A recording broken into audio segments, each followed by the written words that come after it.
क्या मकसद रहा आज जो आपने हाजिरी लगाई मुर्तज़ा? देखिए,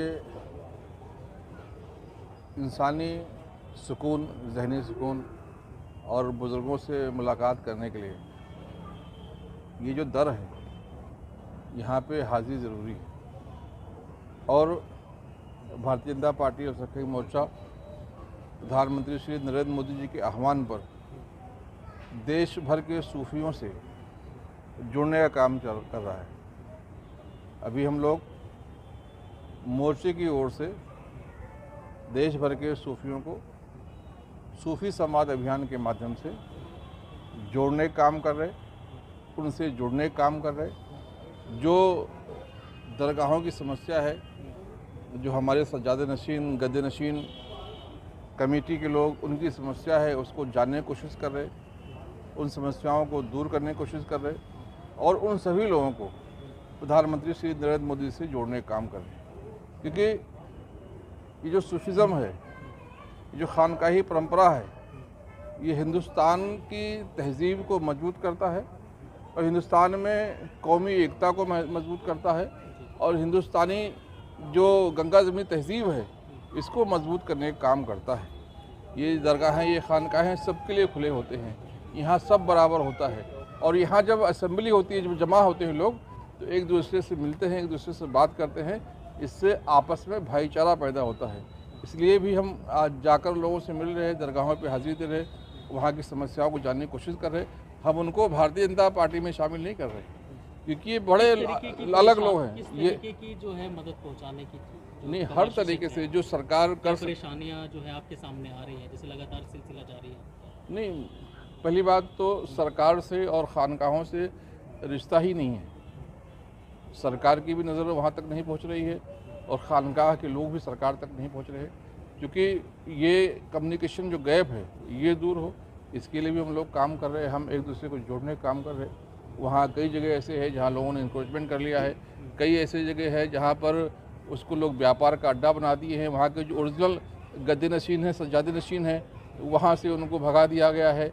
कई जगह ऐसी है जो लोग लैंड माफिया के लोग भी वहाँ पर चिल्ले के नाम पर, फर्जी दरगाह के नाम पर भी काम कर रहे, जिससे जो है एक जो ओरिजिनल खानकाही लोग हैं, जो ओरिजिनल दरगाह को बदनाम भी हो रहा है। तो इन सारे मसलों पे हम काम कर रहे हैं और उनसे जुड़कर उनकी समस्याओं को जानने का काम कर रहे हैं। अभी हाल ही में जो है कई दरगाहों पर, मज़ारों पर बुलडोजर भी जो चला है, इसको जो परेशानियां इसमें आई हैं, जो सज्जादे नशीन हो या जो खादिम थे वहाँ पे, उनके लिए क्या किया जा रहा है? नहीं, देखिए, इस तरीके के भी मामले दरगाहों से जुड़े हुए मैंने पहले कहा कि एक कनेक्शन नहीं होने से, एक आपस में संवाद नहीं होने से, कुछ ऐसे लोग हैं जो दरगाहों के भी दुश्मन हैं, कुछ ऐसे लोग हैं जो दरगाहों ख़त्म करना चाहते हैं। लेकिन मैं उनसे कहना चाहता हूँ कि हज़ारों साल से लोग दरगाहों को ख़त्म करने की कोशिश कर रहे हैं, वो ख़त्म हो गए, दरगाहें ख़त्म नहीं होंगी।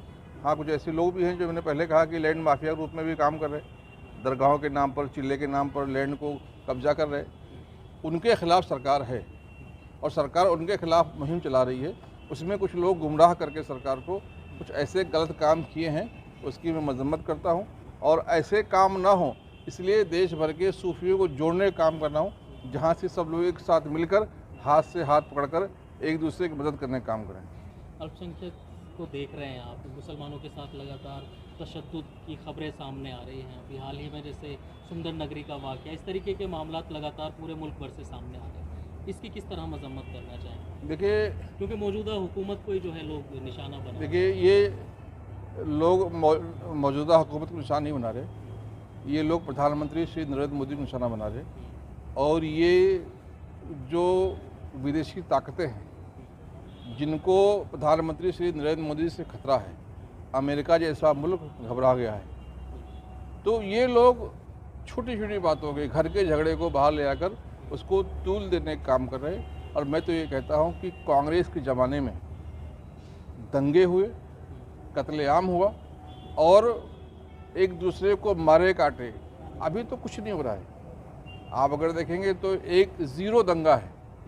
आप देखेंगे तो छोटी मोटी घटनाओं नहीं होनी चाहिए, मैं उसकी मजम्मत करता हूँ, लेकिन जहाँ चार बर्तन रहते हैं आपस में खटकते हैं, जहाँ चार भाई रहते हैं वहाँ पर झगड़ा होता ही है। लेकिन उसको जिस प्रकार से हिंदू मुस्लिम का नाम दिया जा रहा है, जिस प्रकार से प्रधानमंत्री जी को विदेशों में बदनाम करने के लिए काम किए जा रहे हैं, इसकी भी मजम्मत होनी चाहिए। और बिल्कुल आपस में मुल्क में भाईचारा होना चाहिए, आपस में मिलकर हम रहना चाहिए। कोई भी एक दूसरे के मज़हब के बारे में बुरा ना बोले, कोई भी एक दूसरे के बारे में बुरी ख्याल ना रखे, इसकी कोशिश होनी चाहिए। और प्रधानमंत्री ने हमेशा कहा है कि सबका साथ, सबका विकास, सबका विश्वास, सबका प्रयास, हम साथ जोड़ने का काम कर रहे हैं। और इंशाल्लाह जब हम जुड़ेंगे, जब हमारी एक दूसरे से पहचान होगी, हमारी दिलों में एक दूसरे के बारे में मोहब्बत होगी, तो मुझे लगता है ऐसी घटनाएं ऑटोमेटिक बंद हो जाएंगी। और कोई पैगाम मुल्क की आवाम को? मैं बिल्कुल लोगों से ये अपील करूँ के हवाले से मैं लोगों से ये अपील करूँगा कि मुल्क की तरक्की में हम सबकी तरक्की है।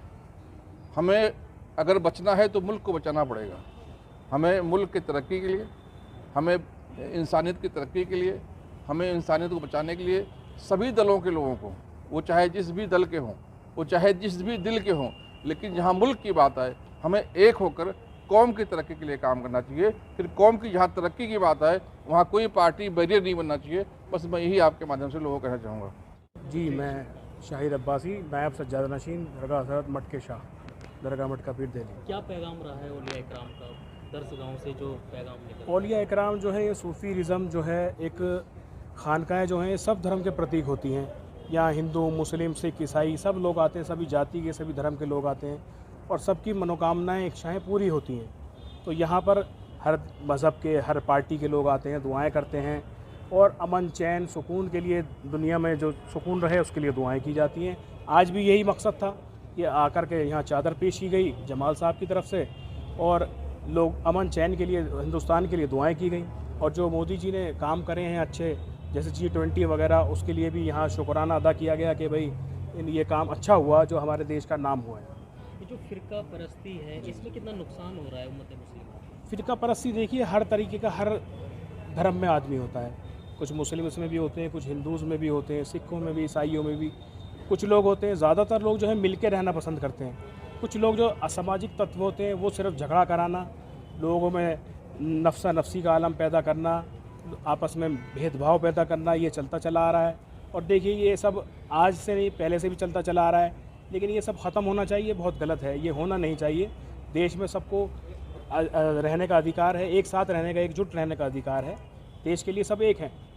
अब जिस तरीके से ये एक सिलसिला शुरू हुआ है दरगाहों पर जाने का, मज़ारात पे जाने का, वहाँ की परेशानियाँ जानने का, क्या यहाँ मुश्किलात हैं, क्या परेशानियाँ हैं, या क्या आपसे बातें हुई? जो मुश्किलात हैं वो हमने बताई अपनी, जो कि यहाँ पर हमें जैसे टॉयलेट बाथरूम की बहुत प्रॉब्लम है या यात्री ठहराव केंद्र नहीं हैं, तो उसके लिए आगे बात हुई है। देखेंगे आगे जमाल साहब जो भी इसमें कार्रवाई करेंगे, आगे सरकार से कहा जाएगा इस बारे में, जो परेशानी है उनको दूर करने के लिए कहा जाएगा। कोई खुसूसी पैगाम देखिए, लोगों के लिए ये है कि जो लोग कुछ ऐसी अफवाहें उड़ाते हैं उन पर ना ध्यान दिया जाए, सुकून से रहा जाए, प्यार मोहब्बत से, प्रेम से रहा जाए, सबको आपस में मिलजुल कर रहना चाहिए। सूफ़ी जो है वो होता है जिसके सिर्फ कपड़े ही उजले नहीं हैं, उसका मन भी उजला होता है, उसका मन भी साफ़ होता है। तो हमारा सूफ़ीज़म के तरफ से, उसके हवाले से यही पैगाम है कि देश के लिए काम करें, देश की तरक्की के लिए काम करें, देश के फलाह व बहबूद के लिए काम करें और आपस में जो फ़िरका वारानियत है उसको छोड़कर जिस तरीके से हम सूफ़ीज़म का काम करने के लिए निकले हुए हैं माननीय अध्यक्ष जी के नेतृत्व में, इसी तरीके से लोग जुड़े और सूफ़ीज़म का काम आगे बढ़ाएं, क्योंकि सूफ़ीज़म आगे बढ़ेगा तो देश तरक्की करेगा, गंगा जमनी तहज़ीब जो है देश में वो आगे